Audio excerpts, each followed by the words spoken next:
지난 시간에 아그리빠 왕의 요청으로 총독 베스도가 개최한 청문회장에서 바울이 행한 자기 변증에 대해서 살펴보았습니다. 바울에게 있어서의 자기 변증은 예수 그리스도를 증언하는 것이었죠. 바울은 예수님께서 고난당해 죽으셨다가 다시 살아나신 메시아이심을 증언했습니다. 3일 만에 부활하신 예수님은 유대인들만의 메시아가 아니라 온 이방인에게까지 구원자가 되셨던 것입니다. 그래서 처음에 예수를 부정하면서 교회를 짓밟던 폭도 청년 사울, 바울의 옛 이름이죠. 이 바울을 통해서 바울이 다메섹 도상에서 예수님을 만나 회심하고 그를 통해서 세상 사람들로 하여금 죄 사함을 얻고 예수를 믿어 거룩한 하나님의 나라의 백성으로 살아가게 하시도록 복음의 사도가 되게 하셨다라는 그런 내용으로 바울이 증언했는데, 바울을 통한 이 복음의 예수님께서 말씀하신 그 복음의 내용을 그 중요한 특징을 세 가지로 정리하면 십자가와 부활의 복음, 그리고 회개의 복음, 전파의 복음이라 정리할 수 있다. 지난 시간에 말씀을 드렸습니다. 이러한 내용으로 바울이 예수 그리스도를 증거하며 복음을 전하자 그 증언이 끝나기가 무섭게 베스도 총독이 큰 소리로 외칩니다. 24절 말씀, 바울이 이같이 변명하며 베스도가 크게 소리내어 이르되 바울아 내가 미쳤도다, 내 많은 학문이 너를 미치게 한다 하니. 베스도는 바울이 미쳤다라고 단정합니다. 죽었던 예수가 다시 살아났다라고 주장하는 것도 모자라서 그 주님이 빛과 함께 자기에게 임했고 그로부터 사명을 받고 세상 사람들 구원하기 위한 어두운 가운데서 건져내어서 빛으로 인도하기 위한 증인의 삶을 살고 있다고 주장하는 바울이 헛소리를 하고 있다고 판단한 것이죠. 물론 베스도 총독은 바울이 유대인의 최고 율법학자인 가말리엘의 그 문화생으로서 당대 최고의 엘리트였고 율법과 성경에 능통한 높은 학문의 소유자라는 사실을 잘 알고 있었기 때문에 바울에게 내 많은 학문이 너를 미치게 한다라고 말하고 있는 것이죠. 그런데 어쩌면 베스도는 너가 미쳤다라고 소리 지르는 것은 자기 자신도 이러다가는 바울에게 설득당할지도 모르겠다라고 하는 두려움 가운데 저항하는 외침이었을는지도 모릅니다. 즉 일종의 심리적 자기 방어 기제로서 진리와 맞닥뜨릴 때 인간이 보이는 내면의 불안으로 인해서 공격적 방어가 발동되는 심리적 현상인 것이죠. 베스도는 바울의 말을 듣는 동안에 내면의 동요를 느끼고 이를 바울에게 너가 미쳤다라고 소리 지름으로 자기의 두려움과 혼란을 부인하려고 하는 심리적 저항이었을 것으로 보입니다.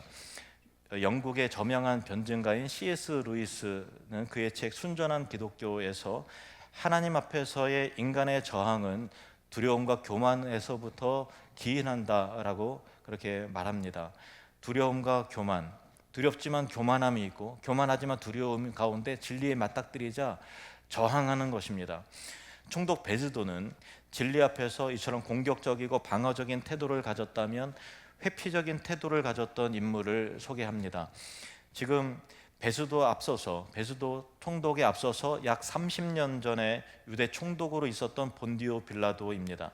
그는 예수를 재판하면서 정치적인 압력과 대중의 요구에 굴복해서 예수를 십자가에 넘긴 인물입니다.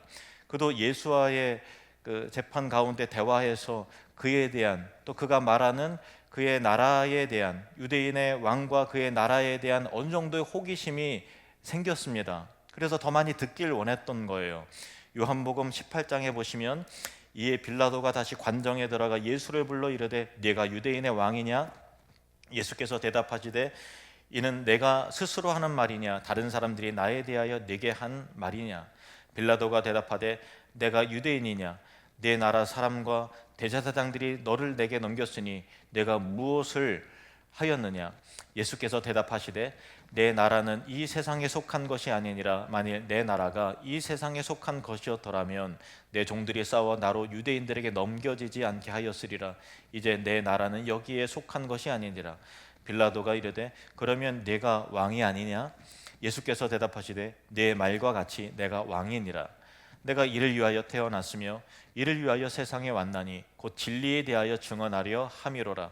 무릇 진리에 속한 자는 내 음성을 듣느니라 하신대 빌라도가 이르되 진리가 무엇이냐 하더라. 이 말을 하고 다시 유대인들에게 나가서 이르되 나는 그에게서 아무 죄도 찾지 못하였노라.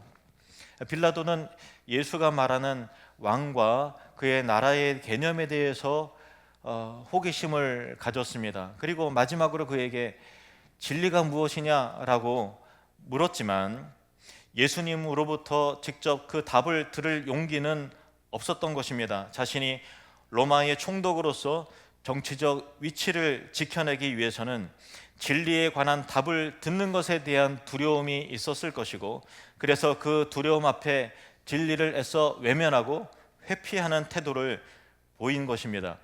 많은 사람들이 진리 앞에 서게 될 때 진리에 대하여 내 생각과 신념이 흔들릴 것에 대한 두려움으로 인해서 베스도와 같이 적극적으로 저항하거나 본디오 빌라도와 같이 진리를 회피함으로써 구원의 문턱을 안타깝게도 넘어서지 못하는 것을 봅니다. 예수를 믿고 진리를 받아들이는 것은 자신의 부패한 고집과 잘못된 세계관이 만든 내면의 성을 허물어뜨릴 수 있는 용기가 필요한 것입니다. 요한복음 4장에 보면 예수님이 사마리아의 수가라고 하는 동네의 한 여인을 만나서 그녀와 대화하는 내용이 나옵니다. 예수님은 그녀에게 물을 달라, 내게 좀 물을 달라 하시면서 결국 대화의 방향이 영원토록 목마르지 않는 영적 생수에 관해서 말씀을 하십니다. 그런데 그 여인은 영적인 메시지를 애써 외면하면서 물질적 의미로서의 물로서 받아들이며 예수님께 말하죠. 이 물을 내게 주어서 여기 우물가에 물 기르러 다시 오지 않도록 되면 좋겠습니다. 그 생수를, 영원히 목마르지 않는 생수를 내게도 주어서 여기 물 기르러 오지 않게 해 주십시오. 영적 진리가 담긴 예수님의 의도를 애써 외면하고 있는 것을 봅니다. 그때 예수님이 사마리아 여인의 숨겨진 그 아픔과 상처를 들추어 내십니다. 가서 내 남편을 불러오라. 나는 남편이 없습니다. 내가 남편이 없다 하는 말이 옳도다. 너에게 남편 5이 있었으나 지금 있는 자도 내 남편이 아니니 내 말이 참되도다.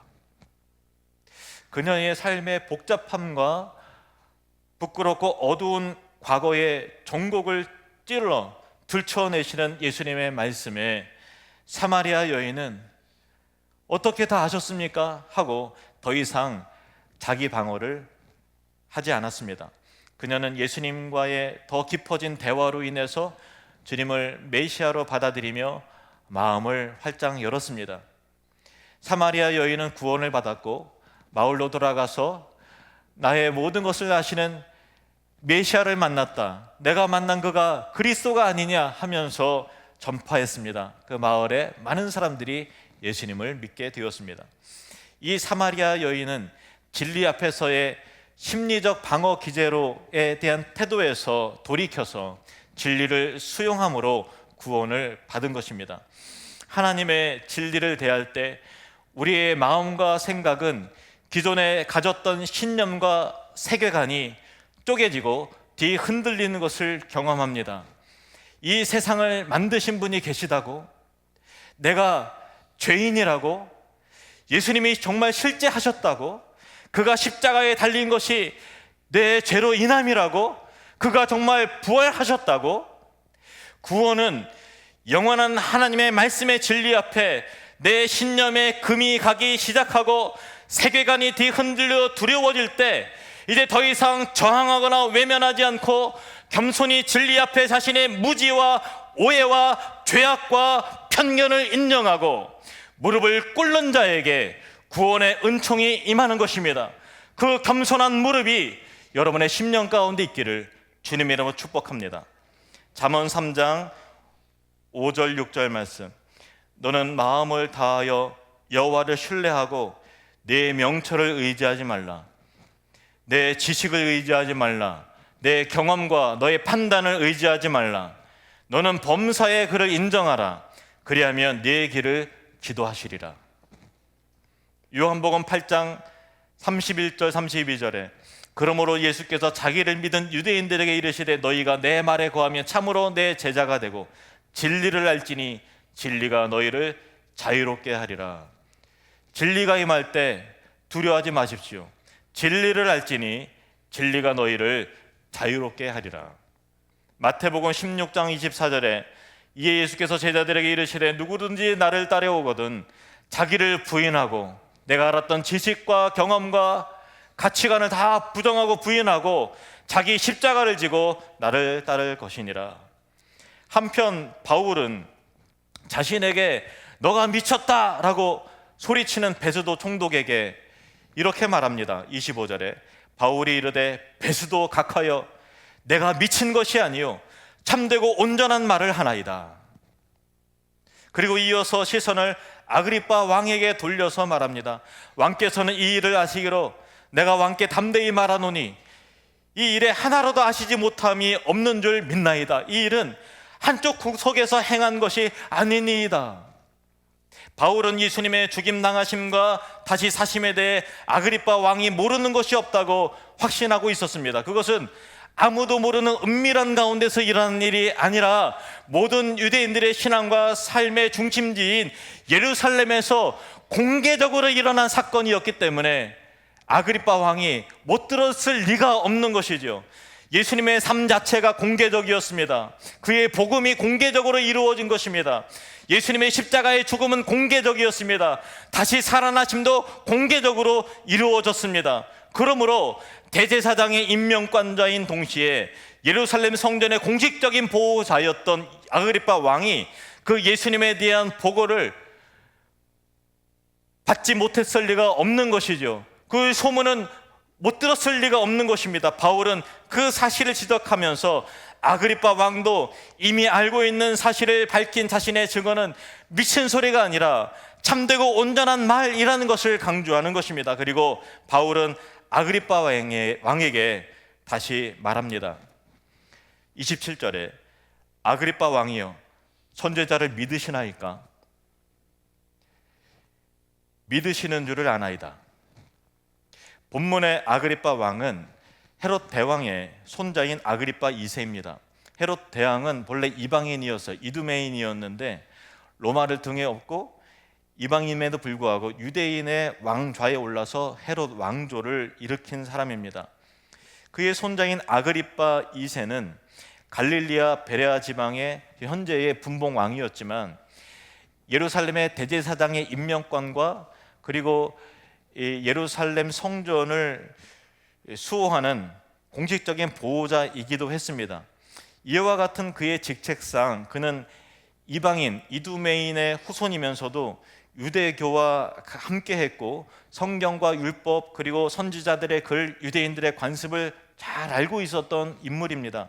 그가 유대교에 대한 신앙이 정말 있었는지 여호와 하나님을 정말로 믿었는지 확신할 수는 없지만 유대교를 신앙하는 모습을 유지해야만, 그렇게 비춰줘야만 대사장들을 임명하고 성전을 보호하고 유대인들을 설득력 있게 그 명분 가운데 이끌고 나갈 수 있었던 그런 위치였던 것이죠. 그 아그리빠 왕에게 바울이 선지자를 믿으시나이까? 라고 물었습니다.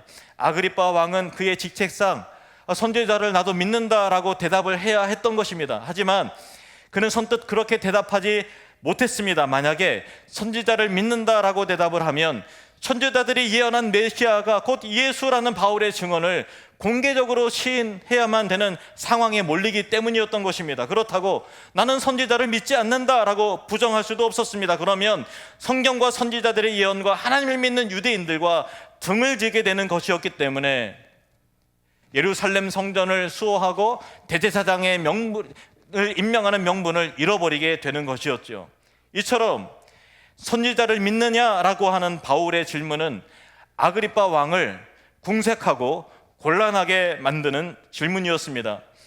바울은 그러나 선지자를 믿으시나이까? 믿으시는 줄 아나이다 라는 말을 덧붙여서 그가 직접 대답하지 않도록 그를 곤란하지 않게 해 주었던 것입니다. 바울이 아그리빠 왕에게 그렇게 말한 것은 당신이 알고 있는 구약의 성경의 모든 예언되어 있는 메시지, 선지자들의 글과 그 모든 예언이 메시아 곧 예수를 당신도 선지자를 믿는다면 당연히 그가 예언한 메시아를 믿어야 합니다 라고 하는 당부였던 것입니다. 바울의 의도를 간파한 아그리빠 왕은 즉각 반응을 보입니다. 28절에 아그리빠가 바울에게 이르되 네가 적은 말로 나를 권하여 그리스도인이 되게 하려 하는도다. 아마 아그리빠 왕도 총독 베스도처럼 바울이 선포하는 이 논리와 진리 앞에서 자신의 생각과 신념이 혹 깨어질지도 모른다라고 하는 두려움이 있었을런지도 모릅니다. 바울은 아그리빠 왕과 총독 베스도를 포함하여 그 청문회 장에 앉아있는 모든 사람들에게 이렇게 결론지어 말합니다. 29절에 바울이 이르되 말이 적으나 많으나 당신뿐만 아니라 오늘 내 말을 듣는 모든 사람도 다 이렇게 결박된 것 외에는 나와 같이 되기를 하나님께 원하나이다. 여러분 모두가 다 나와 같이 되기를 하나님께 원합니다. 이 원한다라는 단어는 기도한다라는 단어로 번역될 수 있습니다. 바울은 그 청문회장에서 높은 사람들이 모두 다 자기가처럼 결박된 것 외에는 정말로 나처럼 예수를 따르는 사람이 되기를, 그들이 주님을 만나서 구원받아 하나님의 백성이 되고 천국의 백성이 되기를 간절히 기도하며 소망했던 것입니다. 바울은 이렇게 자기의 변증의 기회로 예수님을 증언하고 다 자기와 같이 그리스도인이 되기를 바란다는 말을 남기고는 퇴장을 합니다. 아그리빠 왕과 총독 베스도와 청문회 장에 있었던 모두는 그 사건 이후에 두 번 다시 바울을 보지 못했을 것입니다. 왜냐하면 이제 다음 장에서 살펴볼 내용과 같이 바울은 로마로 이송되어 가기 때문이었습니다. 청문회장을 나오면서 아그리빠 왕과 왕비 버니게와 또 총독은 서로 이렇게 말하는 것을 봅니다. 30절에서 32절 말씀, 왕과 총독과 버니게와 그 함께 앉은 사람들이 다 일어나서 물러가 서로 말하되, 서로 계속해서 말했다라는 것입니다. 이 사람은 사형이나 결박을 당할 만한 행위가 없다 하더라. 이에 아그리빠가 베스도에게 이르되 이 사람이 만일 가이사에게 상소하지 아니하였더라면 석방될 수 있을 뻔하였다 하니라. 아그리빠 왕과 왕비 버니게와 총독이 서로 바울에 대해서 계속해서 서로 말하면서 이 사람은 사형당할 만한, 또 결박당할 일만을 한 것이 아닌데 정말 안타깝다. 만약에 그가 가이사에게, 황제에게 상소하지 않았더라면 지금 이 순간 풀어줘도 될 것 같은데 너무 안타깝네 하는 이야기를 계속해서 말했는데, 이 대화의 바울을 주제로 나누는 대화의 행간 이면에 흘러가고 있는 복음의 여운을 여러분 붙잡으셔야 됩니다. 그들은 바울이 로마 법에 비추었을 때 무죄하다, 억울해졌다라고 결론을 내려서 그가 석방될 뻔했다라고 대화를 하면서 그와 같은 주제로 하면서 정말 그들의 내면 가운데 정말 호기심을 가졌던 주제는 그가 청문회장에서 진실되게 담대하게 전한 예수 그리스도에 관한 복음이었을 것이라 미루어 짐작을 할 수 있습니다. 복음에 대한 깊은 여운이 그들에게 남아 있었을 것입니다. 그가 정말로 살아났다고? 미친 거 아니냐? 비록 그들이 내가 미쳤다라고 소리 지르면서 너가 적은 말로 나를 지금 그리스도인이 되게 하려 한다라고 저항하고 외치고 반박하면서 복음에 대해서 저항하고 소리 지르고 반발했지만, 무죄한 바울이 담대하게 전한 자신의 이성으로 납득되지 않은 진실과 진리에 대하여 강한 여운을 느끼고 있었을 것입니다. 우리도 각자의 삶의 여정을, 우리 일상의 삶을 살아갈 때 누군가와 함께 같은 시공간에 머물지 않습니까? 가족 안에서 가족 식구들과 함께 머물고, 학교라고 하는 시공간에서, 직장이라고 하는 시공간에서, 이웃이라고 하는 시공간에 누군가 함께 항상 있습니다. 어디 이동할 때도 어디 취미 생활을 할 때도 우리는 같은 시공간 안에 누군가와 함께 있습니다. 그리고 그 공간과 시간 밖으로 퇴장을 하게 되지요. 학교를 졸업하게 될 것입니다. 그리고 직장에서 퇴직을 하게 될 것이고 혹은 이직을 하게 될 것입니다. 그리고 다른 지역으로 이사를 하게 됩니다. 그리고 제일 마지막으로는 가족이라고 하는 공동체에서 퇴장을 하게 되고 이 세상, 이 지구라는 시공간에서 퇴장을 하게 될 것입니다. 그때 우리는 남아있는 자들에게 어떤 여운을 남기게 될까요? 바울은 머물다 떠난 자리에는 항상 예수의 여운이, 복음의 여운이 남겨졌던 것입니다. 그리스도의 영광에 관한 여운이 남겨졌습니다. 왕과 같이 높은 자들에게나 낮은 자들에게나 그 인원이 군중과 같이 다수가 되었던, 한두 사람의 소수가 되었던 그들이 그 복음을 수용하든 아니면 반발하고 외면하든 그들에게 남겨진 것은 복음의 깊은 여운이 남았던 것입니다. 우리는 우리가 머물고 있는 시공간에서 언젠가 퇴장하게 될 때 남겨진 가족들에게, 남겨진 동료들에게, 남겨진 이웃들에게, 남겨진 직장 동료들에게, 학생들에게 어떤 여운을 남기게 될는지를 생각하며 살아가야 한다는 것입니다. 바울에게는 정말로 간절한 소원이, 소망이 있었습니다. 29절 말씀입니다. 당신뿐만 아니라, 왕에게 말하는 것입니다. 당신뿐만 아니라 오늘 내 말을 듣는 모든 여기 있는 사람들도 다 이렇게 결박된 것 외에는 나와 같이 하나님께, 나와 같이 되기를 하나님께 원하나이다.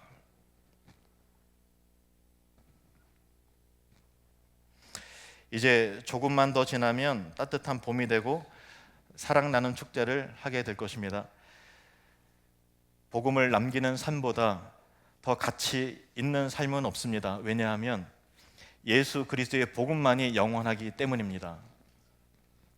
영원한 흔적을 남기고서 퇴장해야 되지 않겠습니까? 없어질 것을 남기는 자가 아니라 소멸되지 않는 영원한 것을 남기고 그 여운을 남기고 퇴장해야 되지 않겠습니까? 여러분에게 초청받아 오시는 분들이 다 구원받는 것은 물론 아닐 것입니다. 어떤 사람은 총독 베드도처럼 미쳤다라고 저항을 하고, 어떤 사람은 아그리빠 왕처럼 적은 말로 나를 그리스도인 되게 하려는구나 라고서 외면하고 진리에 대해서 방어할 것입니다. 그러나 어떤 사람들은 사마리아 여인처럼 방어 기제에서 수용의 태도로 전환될 것입니다. 그리고 그 복음으로 죄사함 받아 구원을 얻게 될 것입니다. 중요한 것은 그들 모두에게 복음을 전하고 그들이 수용하든 거절하든 믿든 믿지 않든 그들의 마음과 생각에 복음의 진동과 복음의 여운을 남기는 것입니다. 여러분의 일상의 삶 가운데 또 다른 시공간에 주중에 들어가게 되겠죠. 누군가를 만날 것입니다. 그리고 만남 가운데 헤어짐이 있고 그 공동체와 시공간에서 퇴장하게 되는 그 순간에 우리가 남겨질 여운은 이 세상에 속된 여운이 아니라 복음의 여운이 남겨지길 원합니다. 우리의 생명 되신 예수 그리스도의 그 생명력이, 그 여운이 강한 향기가 되어서 강한 진동함으로 남겨지게 되기를, 그래서 바울과 같은 진정한 그리스도의 여운을 남기는 증인들이 되시기를 주님의 이름으로 축원합니다. 기도하겠습니다.